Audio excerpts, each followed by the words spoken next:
তারেক রহমান দেশে এসে বলেছিলেন ওনার একটি প্ল্যান আছে। I have a plan.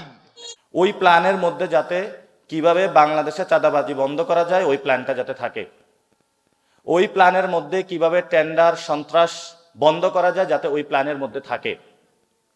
যদি ওই প্ল্যানের মধ্যে না থাকে তাহলে এই প্ল্যানটা আমরা মনে করি বাংলাদেশের জন্য না, অন্য কারো স্বার্থ সংশ্লিষ্ট হয়ে এই প্ল্যানটা বাংলাদেশে প্রবেশ করবে। এজন্য আমরা আহ্বান জানাবো বিভিন্ন রাজনৈতিক দল যারা রাষ্ট্র গঠন প্রক্রিয়ায় অংশগ্রহণ করছেন, আপনারা মানুষের দিকে একটু তাকান, দলের স্বার্থ বাদ দিয়ে দেশের স্বার্থের দিকে তাকান। আমরা হয়তো বা পেশি শক্তি এবং মাসল পাওয়ারের যে রাজনীতি ওইটা থেকে বের হয়ে একটু মাথা অথবা আমাদের যে চিন্তা ভাবনাকে শানিত করে নতুন বাংলাদেশকে রিকনস্ট্রাক্ট করার যে কাজটা এটা এগিয়ে নিতে পারবো। আর যদি আমরা সবাই রায় দেই যে আপনি একটা ওয়ার্ড কমিশনার ছিলেন, তারপর আপনি সংসদ সদস্য হয়ে যাবেন, তারপরে দুর্নীতি করবেন, চাঁদাবাজি করবেন, সব কিছু কইরা বড় লোক হবেন,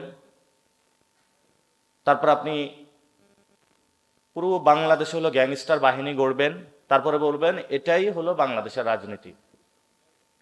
আর আপনাকে বলা হবে রাজনীতিতে জয়েন করো। জয়েন যদি তুমি না করো তাহলে তুমি বাংলাদেশ বিরোধী শক্তি। তো আমরা তরুণরা চাই যে বাংলাদেশটা নতুনভাবে রিকনস্ট্রাক্ট হোক। আমরা উদ্যোগ নিচ্ছি, আপনারা অংশগ্রহণ করবেন এবং একটা নতুন জায়গায় আমাদের বাংলাদেশটা নিতে হবে। যদি এটা বিএনপি না পারে, যদি এটা জামায়াত ইসলামী না পারে, যদি এটা এনসিপি না পারে, আপনি দাঁড়ান নতুন করে, আপনি উদ্যোগ গ্রহণ করুন। কারণ আপনারই একটি ভাই এখানে শহীদ হয়েছে, তার জীবনটা দিয়ে গিয়েছে এই জন্য যে বাংলাদেশে একটি নতুন রাষ্ট্র গঠন হবে।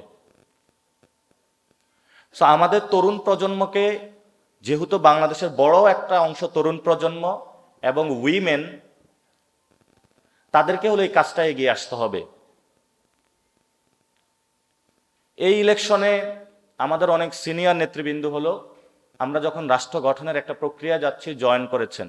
তো আমি একজনকে বলেছিলাম যে আমাদের শরীরে ডায়াবেটিস নাই, আপনারা ডায়াবেটিস সেন্টারে না গিয়ে আমাদের তরুণদের সাথে ইলেকশনে অংশগ্রহণ করেন, দেখবেন দৌড়াতে দৌড়াতে সবার ডায়াবেটিস ঠিক হয়ে যাবে।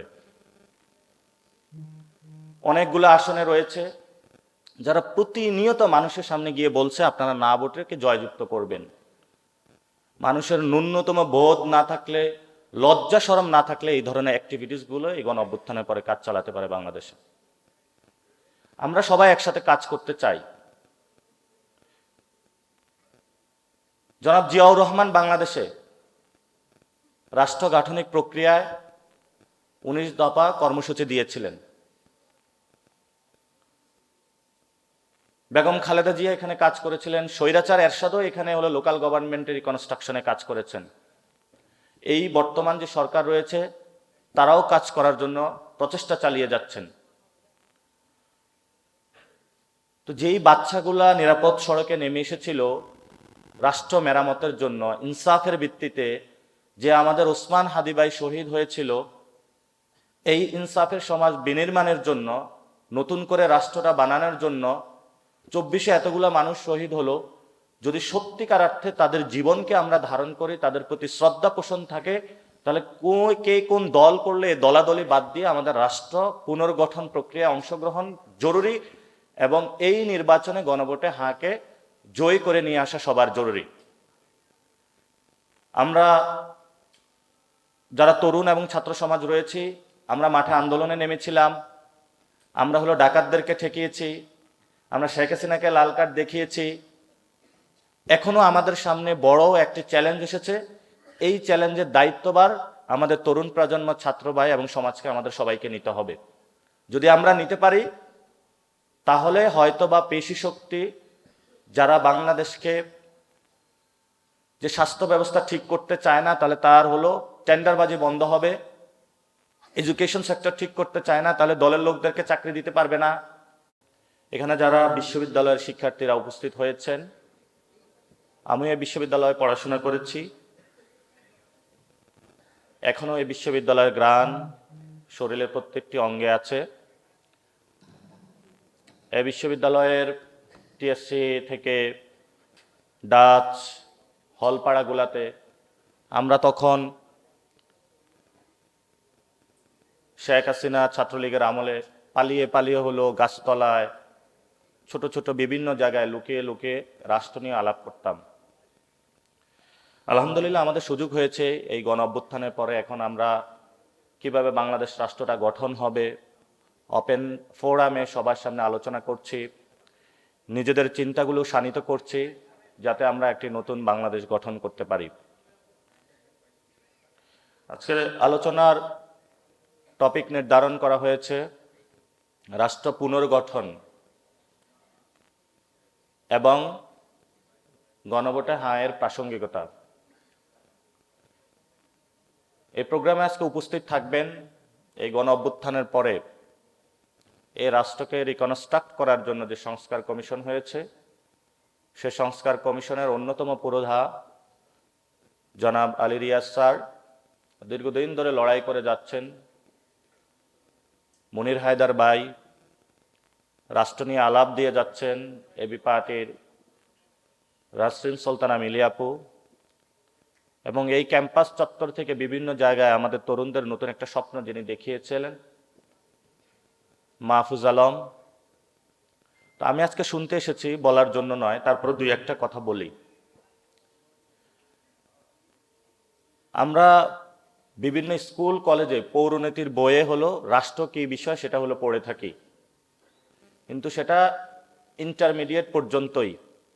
তারপরে বিশ্ববিদ্যালয় জীবনে এসে পলিটিক্যাল সায়েন্স ডিপার্টমেন্ট রয়েছে, বিভিন্ন যারা রথী মহারথী বুদ্ধিজীবী আমাদেরকে বিভিন্ন সময় লেকচার দিয়ে থাকেন রাষ্ট্রের উপরে। কিন্তু আমি রাষ্ট্রের উপরে লেকচার দিব না, আমি যা বুঝি, আমি অত বুদ্ধিজীবী না, আমি একটু র ভাষায় বুঝি। রাষ্ট্র বলতে অনেকগুলা বিষয়ের সমষ্টি, আর এই সমষ্টির মূল গাঠনিক প্রক্রিয়া হলো মানুষ। মানুষ চিন্তা করে যে পৃথিবীতে আমি এসেছি, আসার পরে যখন সবাই একসাথে হয়, তারপর একটা ফ্যামিলি তৈরি হয়, ফ্যামিলির পরে একটা সোসাইটি তৈরি হয়, সেই সোসাইটির মধ্যে অনেকগুলো যুদ্ধ বিগ্রহ হয়, তারপরে সবাই মিলে একসাথে চলো আমরা একটা চুক্তি করি, যে চুক্তির মধ্য দিয়ে আমরা সবাই শান্তিতে বসবাস করব। তখন তারা একটা রাষ্ট্র গড়ে তোলে, যেটার মধ্য দিয়ে মডার্ন স্টেটের উৎপত্তি। এই রাষ্ট্রকে চালানোর জন্য আবার একটা এক্সিকিউটিভ বডি প্রয়োজন হয়, যেই বডিটাকে বলা হয়ে থাকে গভর্নমেন্ট। এবং এই রাষ্ট্রটা কিভাবে চলবে সকল সোসাইটির মানুষগুলো একসাথে বসে তারপরে নির্ধারণ করে। নির্ধারিত যে চুক্তিনামা সেটাকে বলা হয় সংবিধান। তাহলে একজন ব্যক্তি, ব্যক্তি থেকে হলো পরিবার, পরিবার থেকে হলো সোসাইটি, সোসাইটি থেকে স্টেট, যে স্টেটটা সবার সম্মিলিত রূপে একটা চুক্তিনামার মধ্য দিয়ে আমরা চালিয়ে থাকি, সেটা হলো কনস্টিটিউশন বা সংবিধান। এই সংবিধানে লেখা থাকে যে আমরা স্বাস্থ্যের অধিকার কতটুকু পাবো, রাজনৈতিক অধিকার কতটুকু পাবো, আমাদের শিক্ষার অধিকার কতটুকু পাবো, তুমি সাদা আমি কালো, দুজনের মধ্যে পার্থক্যের জায়গা থেকে আমরা কে কতটুকু অধিকার পাবো, তুমি নারী আমি পুরুষ, এই সমাজের মধ্যে কে কতটুকু অধিকার পাবো, সবাই একসাথে বসে একটা চুক্তিনামা করে। তবে এই চুক্তিনামা করার আগে ব্যক্তি একটা গড়ার মধ্য দিয়ে যায় বা পুনর্গঠনের মধ্য দিয়ে যায়, ব্যক্তি থেকে ফ্যামিলি একটা পুনর্গঠনের মধ্য দিয়ে যায়। যখন একটা ভালো ফ্যামিলি হয় তখন ওইটার থেকে একটা ভালো সোসাইটি বা সমাজ গড়ে ওঠে। এই সমাজকে কেন্দ্র করে অনেক রতি মহারথী বুদ্ধিজীবীরা কাজ করেছেন। পুরো বিশ্বে অনেক ধরনের সমাজ রয়েছে। এই সমাজে আবার রিকনসিলিয়েশন প্রয়োজন হয়, যে রিকনসিলিয়েশন প্রসেসের মধ্য দিয়ে একটি পর্যায়ে গিয়ে আমরা হলো স্টেটটা গঠন করতে পারি। রাষ্ট্র গঠনের পুনর্গঠনের প্রক্রিয়াটা বা গাঠনিক প্রক্রিয়াটা আমেরিকাতে বড় আকারে শুরু হয়েছিল, কিন্তু এর পূর্বে তারা অনেকগুলো সিভিল ওয়ারের মধ্য দিয়ে গিয়েছিল। সিভিল ওয়ারের পরে সবাই বসার পরে বলল যে আমরা এভাবে আমেরিকা রাষ্ট্রটা চালাবো। তখন আমাদের যারা মা বোনেরা তারা বলল যে তুমি যে রাষ্ট্রটার এই চুক্তিনামা করছো, এই চুক্তিনামায় তো আমার কোনো অধিকার নাই, আমার কথা বলার কোনো ভয়েস নেই। তখন তাদেরকে ইনক্লুড করা হলো সোসাইটিতে, রাষ্ট্রে। যারা কালো মানুষ তারা বলল আমাদের অধিকার নাই, আমাদেরকে অন্তর্ভুক্ত করো। অনেক রক্ত সংগ্রামের মধ্য দিয়ে তাদেরকে অন্তর্ভুক্ত করা হলো। একটা পর্যায়ে সবাইকে অন্তর্ভুক্ত করতে করতে স্বাস্থ্য, শিক্ষা, বাসস্থান সবকিছু যখন একটা পর্যায়ে এসেছে, তখন বিশ্ব মঞ্চে আবার এই রাষ্ট্র পুনর্গঠনের জায়গায় ওয়েলফেয়ার স্টেটের ধারণা আসলো। যে আন্দোলনটা হয়েছিল বৈষম্যের বিরুদ্ধে, সাম্যের পক্ষে, তো ওই জায়গাটা পুরো বিশ্বে যখন মডার্ন স্টেটগুলো হওয়া শুরু করলো, বর্ণপ্রথা বৈষম্য থেকে মুক্তি, দক্ষিণ আফ্রিকার নেলসন ম্যান্ডেলা মুক্তি দিয়েছেন, আমাদের এখানে মাওলানা আজাদ মুক্তি দিয়েছেন আমাদেরকে, মহাত্মা গান্ধী এখানে সংগ্রাম করেছেন, বিভিন্ন জায়গায় কার্ল মার্কস, মাও সেতুং ওনারাও ফাইট করেছেন। তো রাষ্ট্র এখন বর্তমান সময়ে অনেকেই প্রশ্ন তুলছে বাংলাদেশ কি আসলে রাষ্ট্র হয়েছে কিনা। তবে এই প্রশ্নের সমাধানে আমি যাব না বাংলাদেশ রাষ্ট্র হয়েছে কিনা, তবে রাষ্ট্র হওয়ার পূর্বে একটা সিভিলাইজড বা সিভিলাইজেশন প্রয়োজন হয়।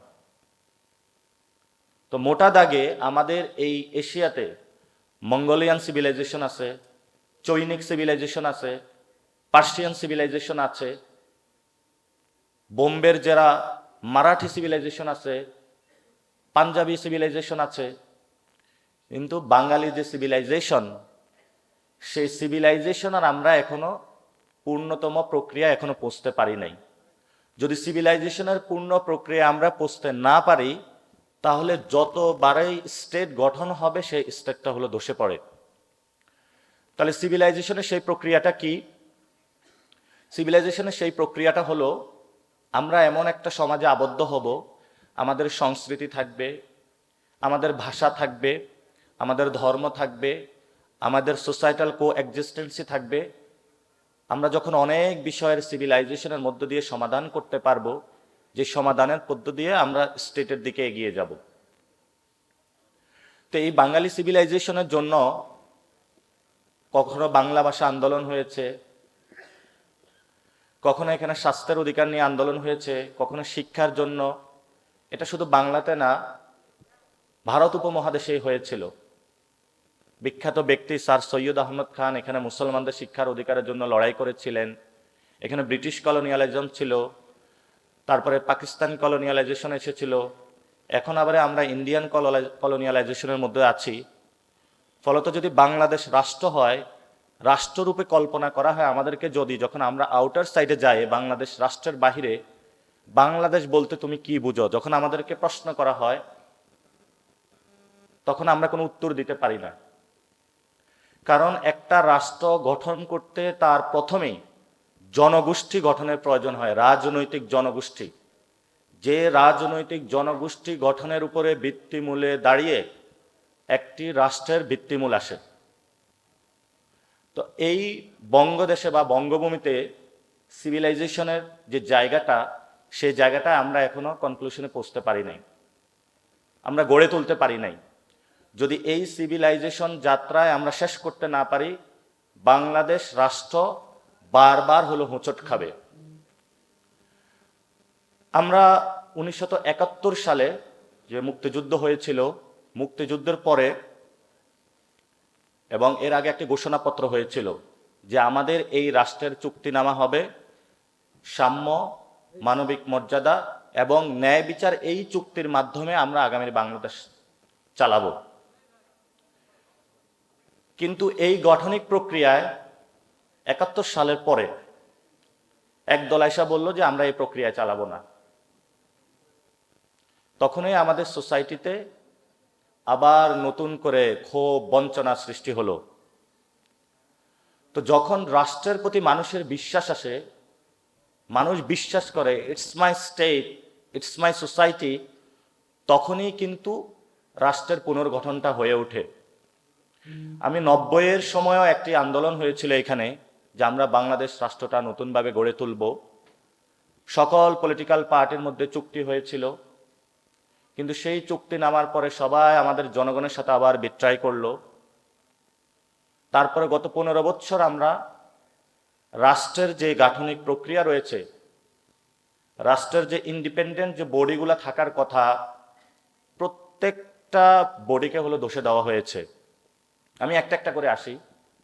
স্বাস্থ্য ব্যবস্থা হলো আপনার পকেটে যদি টাকা থাকে আপনি ল্যাবে যেতে পারবেন।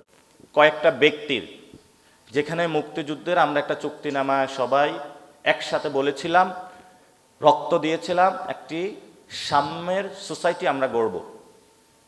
গত 50 বছরে অর্থনৈতিক অবস্থা এই পর্যন্ত এসেছে যে এক শ্রেণী এত টাকা ফুলে ফেঁপে বড় হয়েছে, তারা বাংলাদেশে আর টাকা রাখার জায়গা পায় না, এখন সিঙ্গাপুরে হলো পাচার করতেছে। ফলত আমার আপনার যারা রয়েছে, আমাদের সোসাইটিতে যারা রয়েছে, আমাদের কাছে এই রাষ্ট্রটা ট্রাস্ট বা ক্রেডিবল জায়গায় মনে হচ্ছে না। এবার যদি রাজনৈতিক সংগঠনগুলোতে আসি, যে আমরা যখন কোথাও রাজনীতি করতে চাই, আমাদের যেই সংগঠনকে আমরা দেখতে চাই, ওয়াও দ্যাটস মাই অর্গানাইজেশন, আমি এটাতে ফিল করি, কানেক্ট করি, এটাতে করতে চাই, এমন ধরনের কোনো পলিটিক্যাল অর্গানাইজেশন আসলো না, শিক্ষা ব্যবস্থা আসলো না, অর্থনৈতিক ব্যবস্থা আসলো না। এবং গত 15 বছরে জুডিশিয়ারিকে ব্যবহার করা হয়েছে, ন্যায় বিচারের জন্য যাওয়া হয়েছে, স্কুল কলেজ থেকে বাচ্চাদেরকে ধরে নিয়ে জেলের মধ্যে রিমান্ডে দেওয়া হয়েছে। মা কান্না করতে করতে উকিলের কাছে গিয়েছেন, বলেছেন আমার ছেলের মুক্তি প্রয়োজন। কোর্ট রায় দিয়েছে মুক্তি দেওয়া যাবে না, উপর থেকে হুকুম আছে কাউকে মুক্তি দেওয়া যাবে না, কোনো বিচার বলতে কিছু ছিল না। তখন মানুষের মধ্যে যে ক্ষোভ বঞ্চনা সৃষ্টি হয়েছিল, সেই থেকে 24-এর গণ অভ্যুত্থান হয়েছিল। এবং এই যে গণ অভ্যুত্থানে কৃষক, কুলি, মজুর, ব্যবসায়ী থেকে শুরু করে সবাই, ছাত্র, শ্রমিক জনতা সবাই অংশগ্রহণ করেছিল। সবার মধ্যে একটা আকাঙ্ক্ষা ছিল, যেই রাষ্ট্র আমি চিন্তা করি এই রাষ্ট্র এটা না, এটা যদি আমি ভেঙে দিতে পারি তাহলে আমি নতুন করে একটা রাষ্ট্র গড়তে পারবো, যে রাষ্ট্রতে আমার শিক্ষা ব্যবস্থা থাকবে, আমার স্বাস্থ্য ব্যবস্থা থাকবে, আমার অর্থনৈতিক ব্যবস্থা থাকবে, সকল ব্যবস্থার মধ্য দিয়ে এমন একটা জায়গা থাকবে যেটাতে আমার মানবিক মর্যাদা নিয়ে ইনসাফের একটি সোসাইটিতে আমি বসবাস করতে পারবো। সবাই আন্দোলনে নেমে আসলো। যারা এই সিস্টেমগুলোকে ধ্বংস করে দিয়েছে সেই মানুষগুলোর বিরুদ্ধে লড়ে গেল। গণ অভ্যুত্থানের পরে এই মানুষগুলো আবার প্রতারণার শিকার হলো। তারা যে আবেগ, অনুমতি, ইচ্ছার জন্য জীবন দিল, যে সবজি বিক্রেতা নিজের সবজি দোকান রেখে হলো এই গণ আন্দোলনে নেমে এসেছিল, গণ অভ্যুত্থানে বিপ্লবে নেমে এসেছিল, যে মা তার বাচ্চাকে বাসা রেখে নেমে এসেছিল, তার মধ্যে তো একটা আকাঙ্ক্ষা ছিল বাংলাদেশ রাষ্ট্রটা আমি এভাবে গঠন করতে চাই। কারণ আমাদের ঢাকা বিশ্ববিদ্যালয়ের মুহসিন হল, স্টুডেন্টরা দাবি তুলতেছে এই হল পুনর্গঠন করা প্রয়োজন। যখন এই হলটা এমন একটা অবস্থায় পড়ে যাবে, হয়তো তার গঠন করা প্রয়োজন অথবা পুনর্গঠন করা প্রয়োজন। তো ধরেন আমাদের এই টিএসসির অডিটোরিয়াম এমন একটা অবস্থায় গিয়েছে যে এইখান থেকে উপর থেকে আস্তরগুলো খসে পড়তেছে, তখন তো স্টুডেন্টরা জানাবে অথরিটির কাছে যে এটা পুনর্গঠন করা প্রয়োজন, যাতে হলো বাংলাদেশে আমি নিরাপদ থাকি, টিএসসি অডিটোরিয়ামে নিরাপদ থাকি, একটা পাথর বা ইট পড়ে আমি না মারা যাই। তো গণ অভ্যুত্থানে যে মানুষগুলো স্বপ্ন নিয়ে আসলো, সেই স্বপ্নের আমরা কোনো বাস্তবায়ন দেখতে পারলাম না। কারণ গণ অভ্যুত্থানের পরে যেই অথরিটেটিভ জায়গা ছিল, যে পাওয়ারের জায়গা দিয়ে রিকনস্ট্রাকশনটা করা হয়, সেই পাওয়ার স্ট্রাকচারটা চলে গেল হলো বার্গেনিং জায়গায়।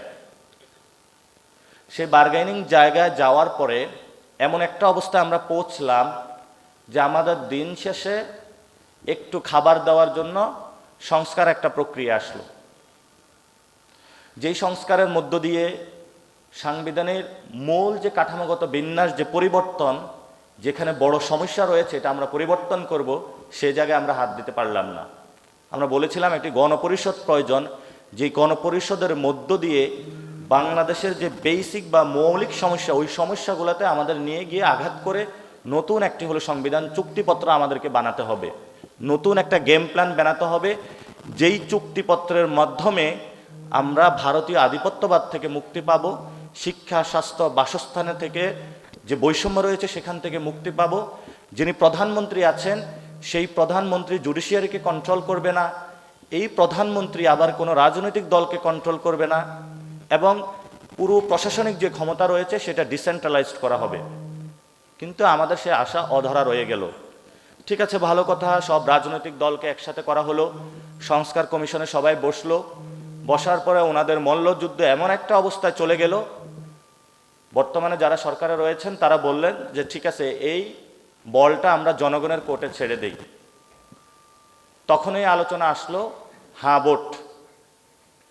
হাঁ ভোটের মধ্য দিয়ে জনগণের বৈধতা নিয়ে মোটামুটি সংবিধানের যেই সংস্কারগুলো করা যায় সেটার জন্য হলো এখন এই রাষ্ট্র বা এই সোসাইটি, সব রাজনৈতিক দল বা মানুষ কাজ করে যাচ্ছে। যদি এই গণভোটে হাঁ পাস না হয় তাহলে ন্যূনতম যে সংস্কার সেটাও এই গণ অভ্যুত্থানের পরে বাস্তবায়ন হবে না। তো যদি সত্যিকার অর্থে আমরা এই রাষ্ট্রটা বিল্ডিং করতে হয়, নতুনভাবে রিকনস্ট্রাক্ট করতে হয়, আলোচনা শুরু হয়েছে, আলোচনা জারি থাকবে। আমরা যে স্বপ্ন দেখেছিলাম সেই স্বপ্ন থেকে আমরা পিছপা হব না, কিন্তু আমরা বারবার আর প্রতারণার শিকার হতে চাই না। ৭১-ও আমরা প্রতারণার শিকার হয়েছি, ৯০-তেও প্রতারণার শিকার হয়েছি, ২৪-ও প্রতারণার শিকার হতে যাচ্ছি। আমাদের যে লাস্ট সুযোগ, এই নির্বাচনে আসছে, নির্বাচনে একটা রিফর্ম অ্যাসেম্বলি হবে, যে রিফর্ম অ্যাসেম্বলির মধ্য দিয়ে ন্যূনতম যে সংস্কারগুলো আমরা বাস্তবায়ন করতে পারবো। তো এই সংস্কার বা দেশের পুনর্গঠন বা পরিবর্তনের চাবিকাঠি এখন জনগণের হাতে। জনগণ যদি এই নির্বাচনে সংস্কারের হাঁ ভোটকে জিতিয়ে নিয়ে আসে তাহলে হয়তোবা আমরা কিছু সংস্কারের দিকে এগোতে পারবো। গত ১ বছরে বাংলাদেশের কোনো মৌলিক জায়গায় পরিবর্তন করা হয়নি, এবং পরিবর্তন না হওয়ার কারণে এই যে ঢাকা ৮-এর গণতান্ত্রিক প্রক্রিয়ার লড়াইয়ের অন্যতম শহীদ ওসমান হাদিকে দিনে দুপুরে মাথায় অস্ত্র ঠেকিয়ে রাস্তার মধ্যে ফেলে যাওয়া হয়েছে, এবং এই বিশ্ববিদ্যালয়ের পাশে ছাত্র দলের সাম্যকে আঘাত করা হয়েছে, হত্যাকাণ্ডের মধ্য দিয়ে জীবন প্রাণ কেড়ে নেওয়া হয়েছে। আমরা এমন একটি সোসাইটিতে বসবাস করতেছি, অর্থাৎ ঢাকা বিশ্ববিদ্যালয়ের কোনো মেয়ে ক্লাস শেষ করে সেই ফজিলাতুন্নেসা অথবা কুয়েত মৈত্রী হলে নিরাপত্তা নিয়ে যাবে, এই নিশ্চয়তা এই বাংলাদেশে এখন নাই। একটা অনিরাপদ বাংলাদেশে আমরা বসবাস করতেছি। আমাদের আশাহত হওয়া চলবে না। আমরা মনে করি রাষ্ট্রকল্প লাইব্রেরি যে চিন্তার উদ্যোগটা নিয়েছে, আপনারা যদি এটা সবার সাথে এঙ্গেজ হন, অথবা আপনি ব্যক্তির জায়গা থেকে আপনি যদি রাষ্ট্র গঠন নিয়ে আলোচনা শুরু করুন,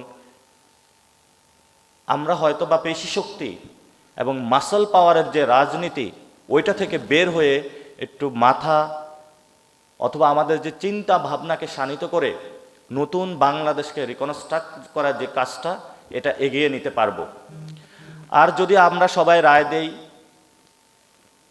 যে আপনি একটা ওয়ার্ড কমিশনার ছিলেন, তারপর আপনি সংসদ সদস্য হয়ে যাবেন, তারপরে দুর্নীতি করবেন, চাঁদাবাজি করবেন, সব কিছু কইরা বড় লোক হবেন,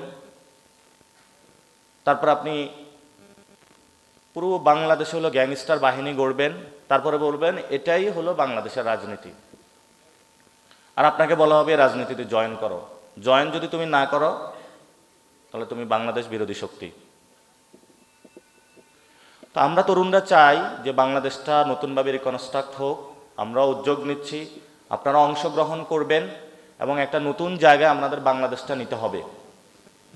যদি এটা বিএনপি না পারে, যদি এটা জামায়াত ইসলামী না পারে, যদি এটা এনসিপি না পারে, আপনি দাঁড়ান নতুন করে, আপনি উদ্যোগ গ্রহণ করুন। কারণ আপনারই একটি ভাই এখানে শহীদ হয়েছে, তার জীবনটা দিয়ে গিয়েছে এই জন্য যে বাংলাদেশে একটি নতুন রাষ্ট্র গঠন হবে। সো আমাদের তরুণ প্রজন্মকে, যেহেতু বাংলাদেশের বড় একটা অংশ তরুণ প্রজন্ম, এবং উইমেন, তাদেরকে হলো এই কাজটা এগিয়ে আসতে হবে। এই ইলেকশনে আমাদের অনেক সিনিয়র নেতৃবৃন্দ হলো আমরা যখন রাষ্ট্র গঠনের একটা প্রক্রিয়া যাচ্ছি জয়েন করেছেন। তো আমি একজনকে বলেছিলাম যে আমাদের শরীরে ডায়াবেটিস নাই, আপনারা ডায়াবেটিস সেন্টারে না গিয়ে আমাদের তরুণদের সাথে ইলেকশনে অংশগ্রহণ করেন, দেখবেন দৌড়াতে দৌড়াতে সবার ডায়াবেটিস ঠিক হয়ে যাবে।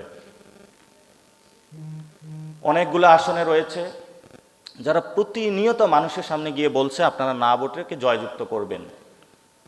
মানুষের ন্যূনতম বোধ না থাকলে, লজ্জা শরম না থাকলে এই ধরনের অ্যাক্টিভিটিসগুলো এই গণ অভ্যুত্থানের পরে কাজ চালাতে পারে বাংলাদেশে।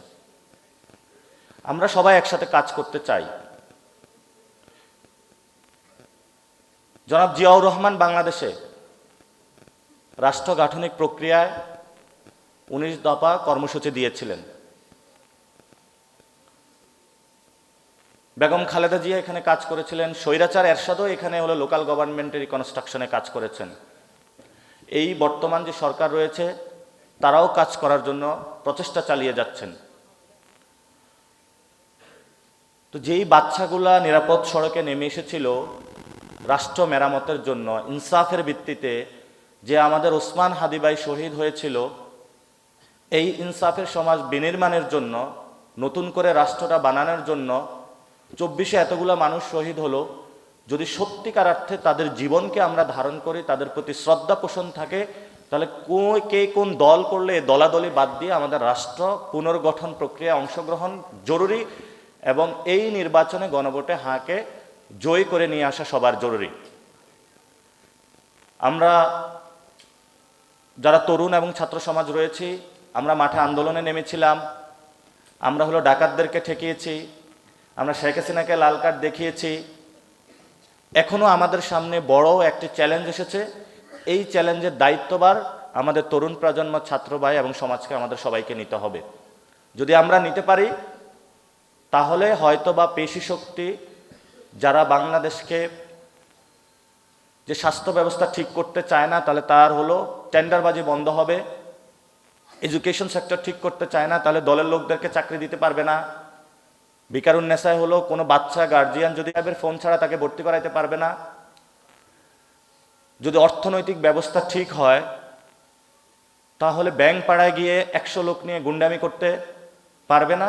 তারা এগুলোকে ভয় পায়, ভয় পাওয়ার কারণে এখন বাধা দিচ্ছে। আমরা যদি সবাই ঐক্যবদ্ধভাবে, তারেক রহমান দেশে এসে বলেছিলেন ওনার একটি প্ল্যান আছে, এটা তো নিশ্চয় ভালো প্ল্যান হবে, খারাপ প্ল্যান তো আর হবে না, যেহেতু উনি শহীদ জিয়াউর রহমানের ছেলে।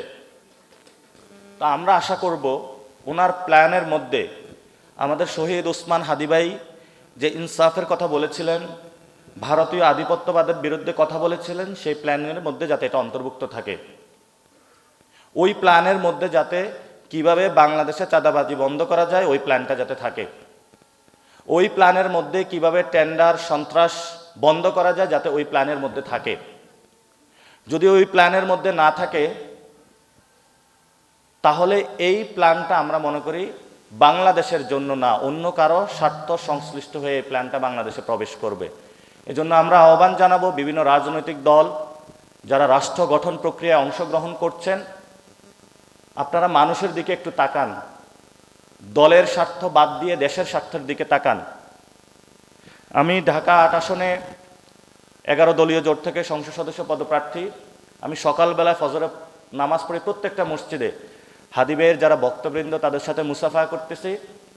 সবার মধ্যে একটা নতুন স্পিরিটের জন্ম দিয়ে গিয়েছেন আমাদের শহীদ ওসমান হাদি।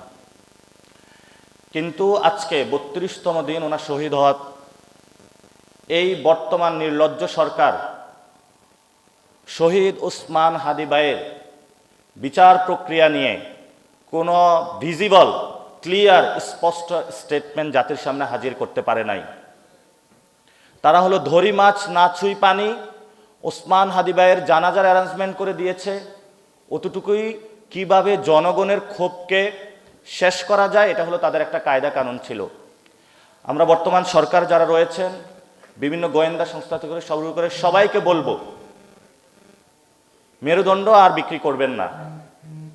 আমাদের ভাই এই বিশ্ববিদ্যালয়ের সন্তান, ইনসাফের রাজত্বের বাণী যিনি প্রচার করেছেন, কিভাবে পেশি শক্তি রাজনীতির টাকার খেলাকে বন্ধ করে সুন্দর ক্যাম্পেইনের আমাদেরকে দিয়ে গিয়েছেন, নতুন বাংলাদেশের স্বপ্ন দিয়েছেন, সেই ওসমান হাদি ভাইয়ের বিচার আপনারা কবে করবেন, কিভাবে করবেন, সুস্পষ্ট রোড ম্যাপ জাতির সামনে হলো প্রকাশ করুন।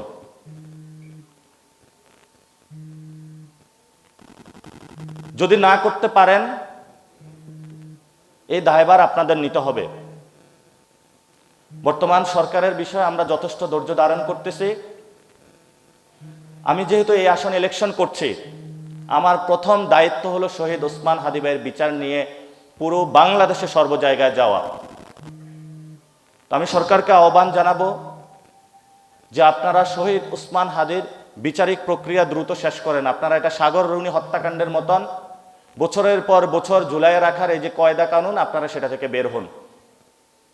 এবং আমি সকল দলের প্রতি আহ্বান জানাবো, ইনকিলাব মঞ্চের ছোট ভাইয়েরা দিনের পর দয়ান মিছিল করে যাচ্ছেন, কষ্ট করে যাচ্ছেন শহীদ ওসমান হাদি ভাইয়ের বিচার চেয়ে।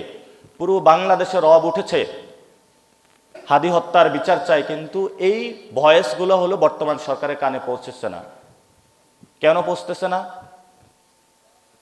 আমরা দ্রুত শহীদ ওসমান হাদি ভাইয়ের বিচারিক যে হত্যাকাণ্ড হয়েছে এটার বিচার চাই, এবং আমরা সুষ্ঠু একটি ইলেকশন চাই বাংলাদেশে, এবং গণভোটে যাতে আমরা হায়ের মধ্যে নিয়ে নতুন বাংলাদেশ পুনর্গঠন করতে পারি, যাতে আমাদের চাকরি, শিক্ষা, স্বাস্থ্য, বাণিজ্য থেকে সর্বক্ষেত্রে নতুন একটা ব্যবস্থা প্রচলন করতে পারি। সেই ক্ষেত্রে আপনারা যথাযথ উদ্যোগ নেবেন, কারণ বাংলাদেশ যখন হেরে যায় তখন একমাত্র বাংলাদেশের ভরসা হয়ে দাঁড়িয়ে থাকে ঢাকা বিশ্ববিদ্যালয়। আপনাদের ঢাকা বিশ্ববিদ্যালয়ের কাছে বড় ভূমিকা রয়েছে। আপনারা যদি রাষ্ট্রকে পুনর্গঠনে এগিয়ে আসেন, বাংলাদেশ কখনো হারবে না, বাংলাদেশ কখনো ভারতের কাছে মাথা নত করবে না ইনশাআল্লাহ। সেই যাত্রায় আপনাদেরকে সালাম জানিয়ে এবং সংগ্রামী অগ্রিম অভিনন্দন জানিয়ে আমি আমার বক্তব্য এখানে শেষ করছি। আসসালামু আলাইকুম।